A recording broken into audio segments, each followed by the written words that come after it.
নির্যাতিতা কিশোরীদের পাশে journalists association. পারিবারিক নির্যাতনের শিকার দুই কিশোরীর পাশে দাঁড়ালেন Tripura working journalists association, Bishalgarh মহকুমা কমিটি। স্কুলে পাঠরতা কিশোরী বিয়েতে রাজি না হওয়ায় পারিবারিক নির্যাতনের শিকার হন।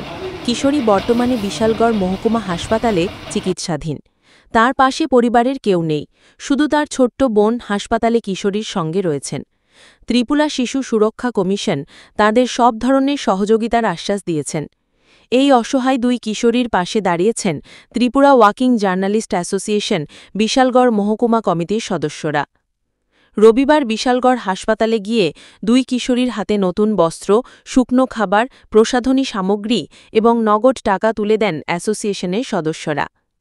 এই সেবামূলক কার্যক্রমে উপস্থিত ছিলেন অ্যাসোসিয়েশনের বিশালগড় মহকুমা সভাপতি সমীর ভৌমিক, সম্পাদক খোকন ঘোষ, সহ সম্পাদক জীবন সাহা, সংগঠনের রাজ্য কমিটির সদস্য তথা বিশালগড় প্রেস ক্লাবের সভাপতি ভবতোষ ঘোষ, সংগঠনের সদস্য অলোক আহমেদ চৌধুরী।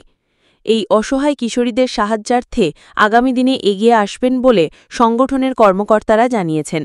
দেখুন বিস্তারিত। আপনারা নিশ্চয়ই অবগত আছেন, মা বাবার অত্যাচারে ছোট্ট কিশোরীটি এই হসপিটালে এসে ভর্তি হয়েছে। এটা একটা মর্মান্তিক ঘটনা। এই ঘটনা আমাদেরও গা শিউরে ওঠে। তাই আমরা এই দুই কিশোরীর পাশে দাঁড়ানোর জন্য Tripura working journalist association Bishalgarh মহকুমা কমিটি তাদেরকে কিছু খাদ্যদ্রব্য, জামাকাপড় এবং নিত্য প্রয়োজনীয় জিনিসপত্র দিয়ে আজকে সাহায্যের হাত বাড়িয়ে দিলাম। ভবিষ্যতেও আমরা অবশ্যই তাদের পাশে থাকব এবং তাদের সুন্দর জীবন এবং দীর্ঘায়ু আমরা কামনা করছি অ্যাসোসিয়েশনের পক্ষে।